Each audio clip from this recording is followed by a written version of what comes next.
When people talk about power, they often mean tanks, aircraft carriers, satellites, or economic dominance. But let me ask you something deeper. What happens when those things collapse? What happens when empires fall, currencies vanish, and borders are redrawn? Most of them disappear into the footnotes of history. But India doesn't disappear. It adapts. It absorbs. And then it rises again. Not once, not twice, but every time. You can't defeat what refuses to die. India is not just a country. It is a civilization. A continuous thread of thought, language, science, spirituality, and struggle that stretches back over 5,000 years. That's not a poetic exaggeration. That's a historical reality. You can trace India's intellectual and cultural DNA across time. From the Vedic chants to the Upanishads, from Chanakya's Arthashastra to Aryabhata's astronomy. From the spiritual revolutions of the Buddha to the breakthroughs of modern Indian scientists. That continuity, that unbroken line of identity is India's true armor. Not missiles, not money, but memory. That's why India survives colonization, invasions, plunder, and manipulation, because India doesn't just operate on the material level. It lives on a deeper psychological and philosophical plane. It operates from dharma, from a sense of inner order and meaning that doesn't collapse even when outer systems are destroyed. You can rule Indian land, but you cannot colonize the Indian spirit. Even when it was politically conquered, look at history. The Mughals came to rule. India absorbed them. They became part of its music, its food, even its language. The British came to extract. But India transformed their imposition into a launch pad for intellectual rebellion. Gandhi didn't win with violence. He didn't win with weapons. He won with ideas, with truth, with non-violence, with an ancient spiritual principle that modern minds still struggle to comprehend. That is not just resistance. That is psychological dominance. This is why the West, despite all its power, can't truly defeat India. Because it's not fighting a country, it's facing an idea. And ideas don't die when borders are breached. Ideas don't crumble when GDP dips or markets fall. Ideas are like seeds.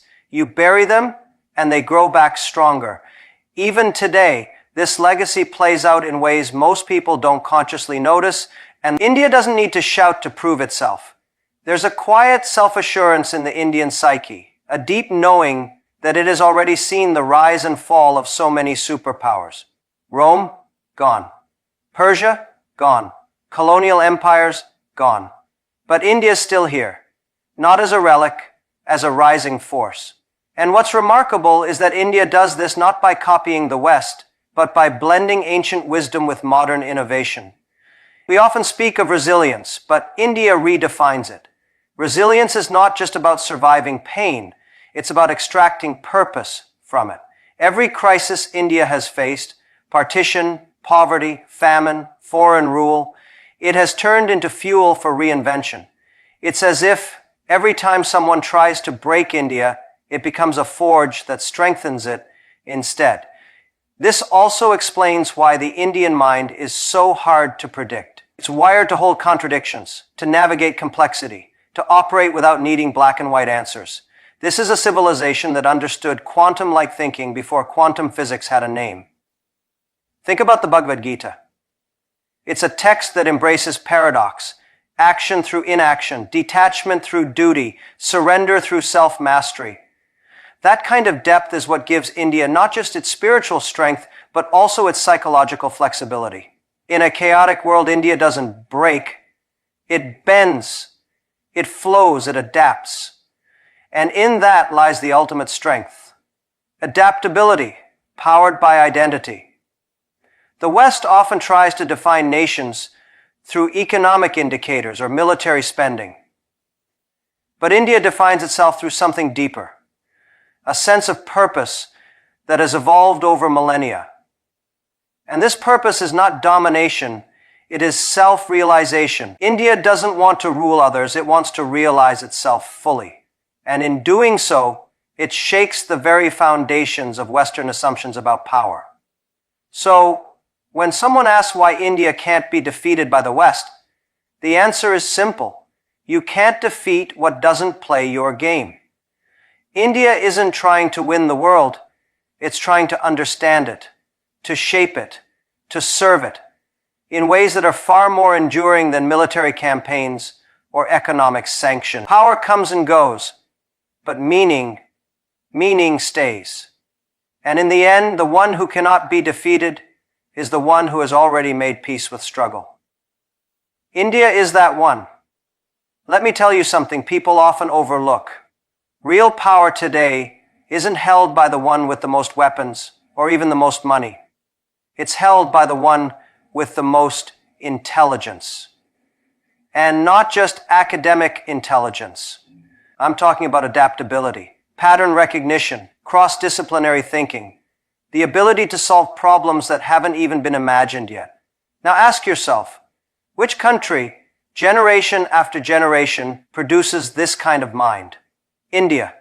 You go to any major global tech company, Google, Microsoft, IBM, Adobe, and what do you see? An Indian running it. That's not luck. That's not coincidence. That's not diversity quota.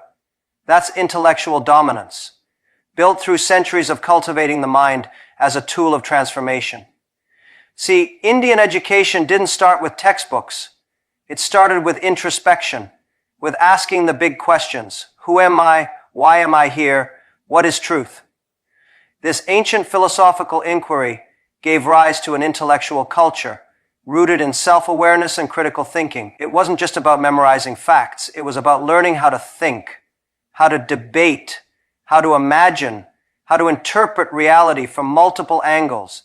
This is why Indian minds today excel at what the modern world demands: mental flexibility. We're in an era where the future belongs to those who can learn fast, unlearn faster, and collaborate across boundaries. Indian talent thrives under those conditions. You can put an Indian in a lab, in a startup, in a space agency, in a boardroom, and they will find a way to adapt and perform. That isn't just hard work. That's cognitive agility. And let's be honest, the West knows it. Why else are H-1B visas so hotly debated? Why do top universities prioritize Indian students? Why does Silicon Valley quietly depend on AIT graduates, Indian engineers and coders who power everything from AI to blockchain? Because the West is running on Indian brainpower. The infrastructure of their future is being quietly built by minds trained in humility, in discipline, in scarcity, and in resilience. But here's what makes it even more interesting. This intelligence isn't arrogant. Indian intellect is often deeply self-effacing. It's not loud, it's not showy, it's curious, it observes, it adapts. And that humility allows it to work under pressure, to evolve without ego, and to thrive in chaos. That's rare, and that's powerful. Think about it. Indian kids grow up speaking 2, 3, sometimes 4 languages. They learn to switch between value systems, home and school, tradition and technology, English and mother tongue, effortlessly. That's not confusion. That's multi-layered intelligence being developed from an early age. It's a mind being trained to exist in complexity without getting overwhelmed by it. The psychological depth here is important. A mind that has grown up balancing contradictions is a mind that can innovate in uncertain environments. The world today is unpredictable. Things are shifting faster than our institutions can keep up. But an Indian mind trained in navigating contradiction doesn't freeze in uncertainty, it flows with it. And this is also why the West struggles to defeat India. You can't outthink a people who have made thinking a cultural legacy. You can't outsmart a civilization that has seen the rise and fall of every ideological system on earth, and still continues to generate leaders, inventors, visionaries, and creators. It's not just about intelligence. It's about sustainable intelligence. Intelligence that grows stronger under adversity. That's what Indian talent represents. When a student studies for 14 hours a day to crack an exam with a 1% acceptance rate, when a small-town coder builds an AI tool used by millions globally, when a doctor from a village hospital ends up leading a World Health Initiative, that's more than brilliance. That's a mindset. That's fire in the soul. And the West, for all its universities and wealth, can't replicate that mindset because it wasn't born out of comfort. It was born out of struggle, out of centuries of colonization, chaos, and conflict. The Indian mind knows what it's like to be underestimated. And that's what makes it lethal, because it never stops learning, never stops proving, never stops rising. If you're listening to this and you're from India or have Indian roots, understand what you carry inside you. You are not just competing, you are representing a lineage of genius, of grit, of generations who believed in the power of the mind above all. Don't waste that. And if you're watching from outside, understand this. You can hire Indian talent, you can collaborate with it, you can even try to contain it, but you can't defeat it. Because in a world ruled by intelligence, the country that shaped the mind will always shape the future. You know, when we talk about power in today's world, we usually imagine countries choosing sides, East versus West, democracy versus authoritarianism, old alliances versus emerging blocs. But India doesn't play that game. It watches it, studies it, and then chooses its own move, always on its own terms. That's what sets India apart, and that's exactly why the West can't defeat it. India's strength lies in its ability to remain neutral without becoming irrelevant. That's not easy. Most countries get swallowed into someone else's agenda by fear, pressure, or the lure of resources. But India, despite being courted by both sides, has mastered the rare skill of strategic autonomy. It chooses collaboration over alignment. It prefers dialogue over dependency. And in doing so, it creates a position of influence that can't be coerced. This is psychological power. The power to say no without being isolated and yes without becoming submissive. It's not a new trait either.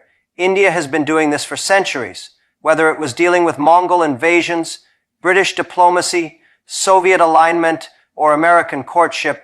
India has always maintained a clear idea of who it is and where its interests lie. Even during the Cold War, when most of the world picked a side, India led the non-aligned movement, not out of indecision, but out of principle. That principle was simple. We don't let others define our destiny. In today's global chessboard, this approach is even more powerful. Think about it. India is a member of BRICS with Russia and China. It's also a key partner in the Quad alongside the US, Japan, and Australia.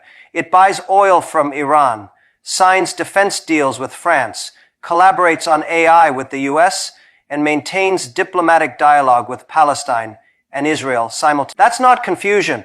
That's strategic balance at the highest level. It's India saying we will engage with everyone, but we will not be used by anyone. And the West struggles with that, because the West is used to loyalty being transactional. If I invest in you, you owe me. But India doesn't operate from fear or need. It operates from clarity of purpose. That's a deeply philosophical stance, one rooted in its ancient traditions of detachment and self-mastery. In the Bhagavad Gita, Krishna tells Arjuna to act without attachment to the outcome. That's not just spiritual advice, it's geopolitical wisdom. India engages in global partnerships, but it's not attached to external validation. It does what aligns with its dharma, its duty, not someone else's agenda. This level of clarity makes India unpredictable to the West. And in geopolitics, unpredictability is power. Because if your opponent can't predict your next move, they can't control you. And if they can't control you, they have to respect you. Let's take a recent example. When the West sanctioned Russia, it expected India to follow suit. But India didn't, not because it supports war, but because it understands its own interests. Energy security, strategic balance, regional stability. It bought Russian oil, not out of rebellion, but out of rational self-interest, and at the same time it continued its defense collaboration with the US and increased its investments in Europe. That's not contradiction.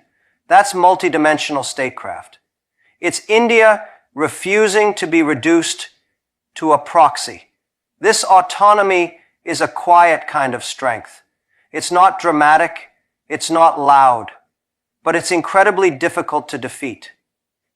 Because how do you break something that refuses to cling to rigid alliances? How do you isolate a nation that builds bridges with everyone? How do you intimidate a country that doesn't need to be told who its enemies are? The answer is, you don't. You can't.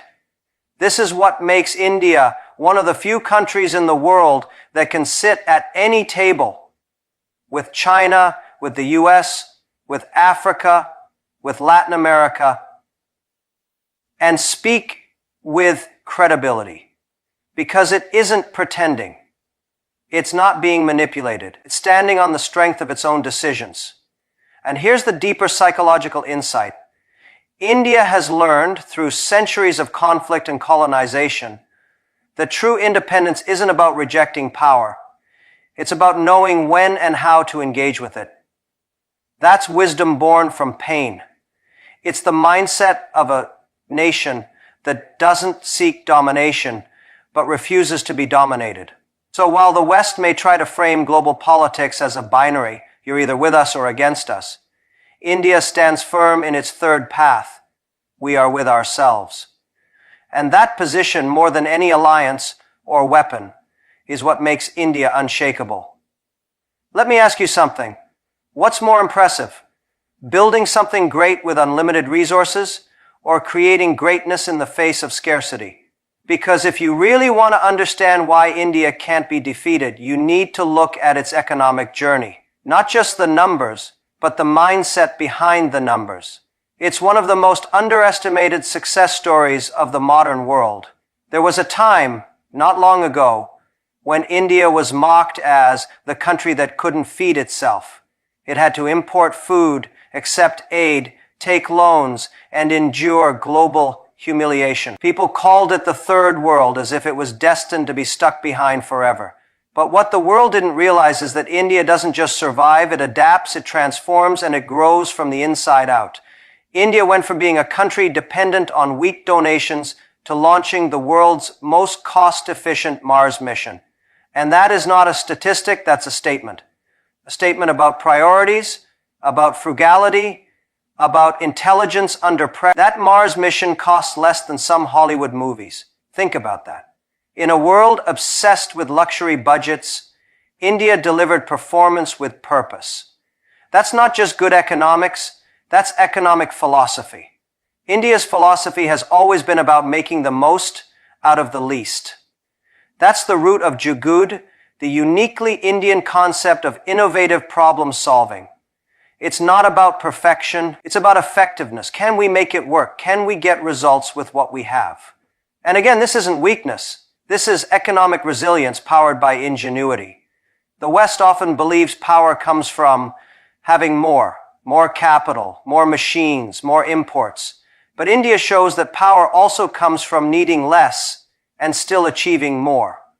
That's a very different game, one that the West doesn't know how to play, and definitely one it doesn't know how to win. Look at the digital revolution happening in India right now. While the West debates privacy laws and big tech monopolies, India created the world's largest biometric digital identity system, Aadhaar, and connected over 1 billion people in record time. It's now leading in real-time digital payments, UPI transactions, and mobile banking. This isn't a rich country doing rich country things. This is a developing country leapfrogging the West by building smart, lean, scalable infrastructure that directly serves its people. And it's not just digital. Look at manufacturing. India didn't rely on a single model. It understood that true self-reliance, Atmanirbharta, doesn't mean isolation. It means building an ecosystem of capabilities across sectors where India becomes both a consumer market and a production engine. That's why global companies are moving supply chains to India, not because they're doing India a favor, but because they've realized India is the only large-scale democracy that can deliver long-term stability with growth. Now here's where the psychological depth comes in. This kind of transformation isn't just about GDP growth or industrial policy. It's about shifting identity. For decades, India saw itself through the lens of being behind. Behind the West, behind China, behind expectations. But slowly, through action, it has started to see itself as a creator, not just a consumer. A producer of technology, a shaper of markets, a builder of infrastructure. That shift is everything. Because once a country believes in its ability to create, you can't intimidate it with what you already have. India no longer needs to copy anyone's development model. It's building its own.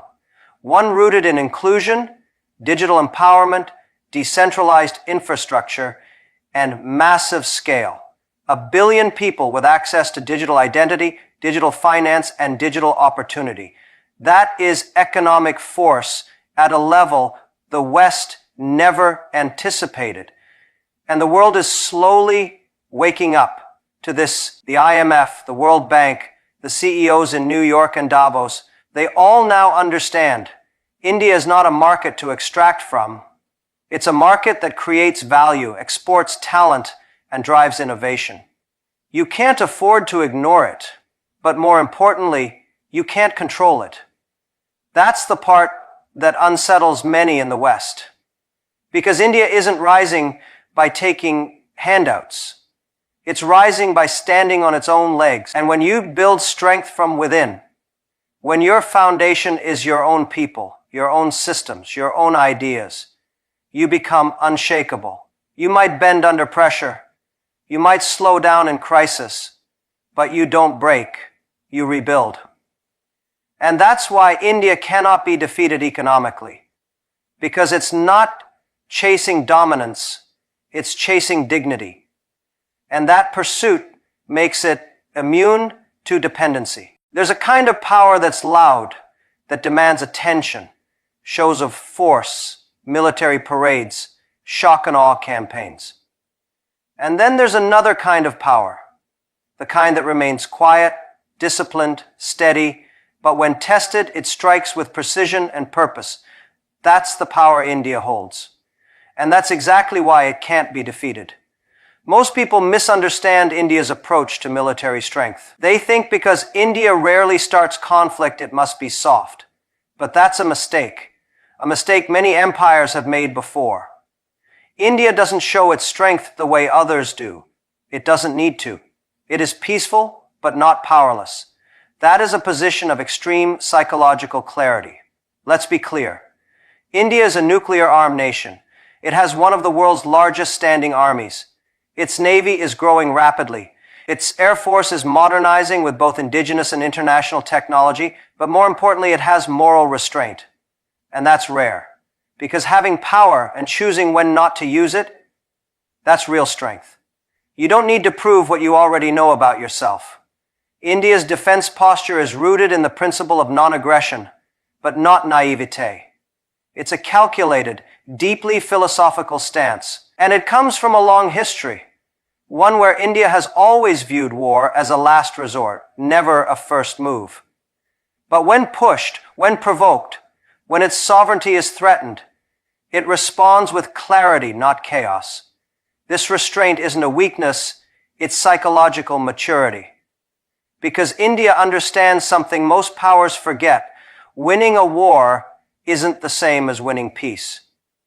India isn't interested in dominance. It's interested in stability. And that makes it even more dangerous to those who seek to control or provoke it. Because you can't bait a country that thinks before it reacts. You can't manipulate a nation that doesn't fight to impress. You can't defeat a mindset that sees war not as a game but as a sacred responsibility. That's what's often missing in Western analysis of India's military. They count the missiles, the jets, the troops, but they don't count the psychology. And in warfare, psychology wins before weapons do. Take a look at India's history with its neighbors. It has fought multiple wars, but it has never been the aggressor. Every time India went to battle, it was because someone else crossed the line, And every time, India responded with precision, not rage. There's a kind of silent confidence in that. Not the confidence of a bully, but of a protector. India's military strength isn't there to conquer. It's there to guard civilization. A civilization that understands the cost of war because it has lived through thousands of years of both peace and conflict. Now, here's what makes this even more fascinating. While India continues to strengthen its military, it's also investing in homegrown defense innovation, not to show off, but to secure self-reliance that matters. Because when your defense is built on your own terms, your own systems, your own research, you don't become dependent on others when things go wrong. You stand firm. You hold the line. India's defense isn't just about tanks and warplanes. It's about philosophy meeting strategy. That's why doctrines like no first use in nuclear policy carry so much weight, because it signals to the world we have the capacity, we have the capability, but we also have the character not to misuse it. In an era where military threats are often used like poker chips, India's moral discipline is a power move, because it shows it's not insecure, it doesn't need to flex, it just needs to be ready. And it is ready. The psychological message India sends to its adversaries is clear. We don't seek war, but we don't fear it either. And that mindset is rooted not just in strategy, but in culture. Think about the Mahabharata, India's epic that centers on a war. The message isn't go to war. The message is fight only when there's no other option.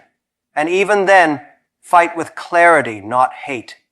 That kind of wisdom shapes a nation's soul. It teaches generations that courage isn't about aggression. It's about knowing when to hold back and when to step forward with conviction.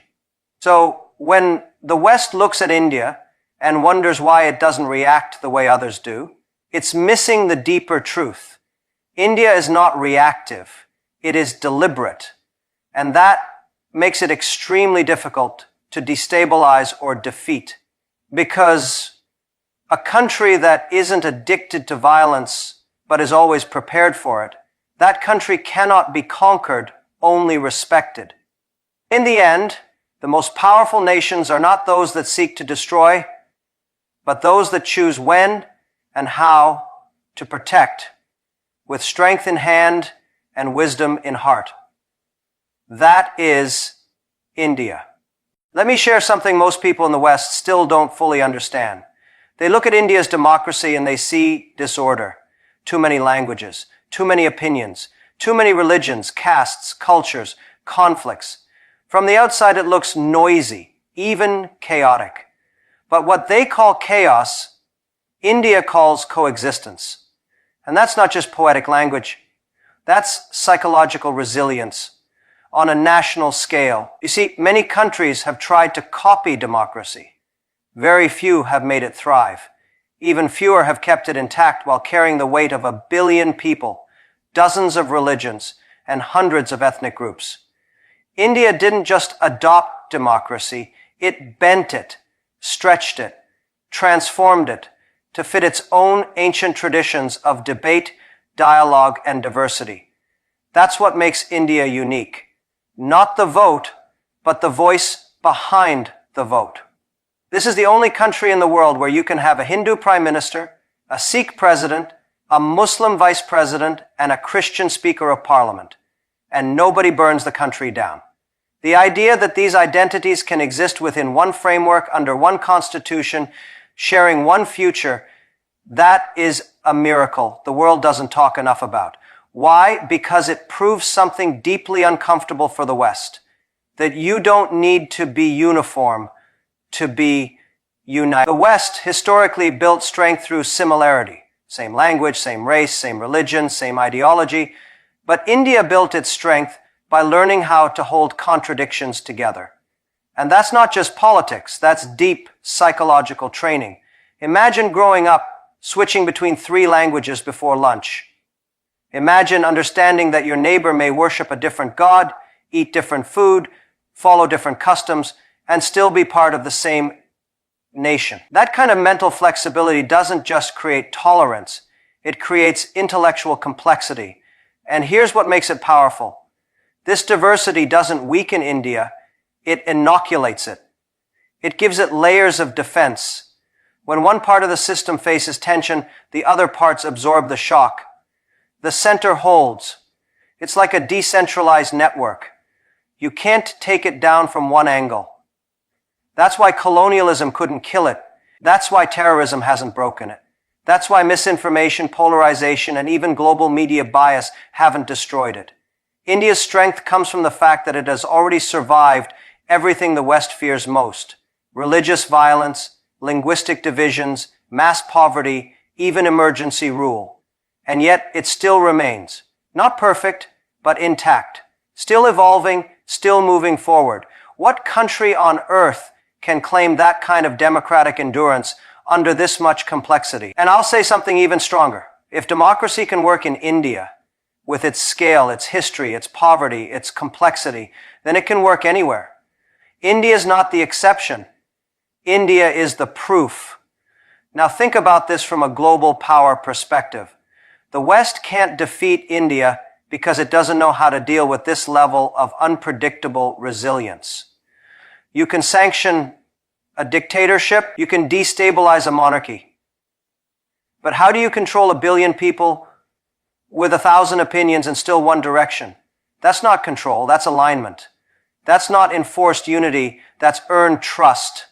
And it scares the systems that rely on suppression to survive. And make no mistake, India has its challenges, deep ones. But that's the point. It fights those challenges within a democratic framework, not outside of it. Every election is a reminder to the world the people of India are still choosing, still speaking, still believing in the idea of a nation built on voice, not violence.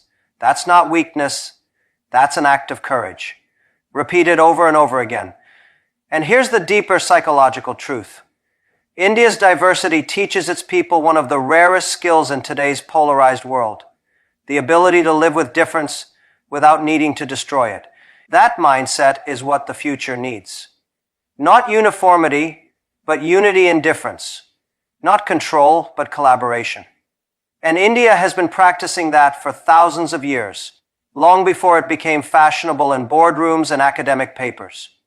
So when people ask why India can't be defeated, the answer isn't just about its army or economy. It's about its mindset. A mindset trained in flexibility, forged in difference, and rooted in the belief that democracy doesn't mean sameness. It means space for everyone, even when it's messy, especially when it's messy. Because in the end, the nation that learns to hold many voices without losing its soul, that nation doesn't fall. It evolves. And that nation is India.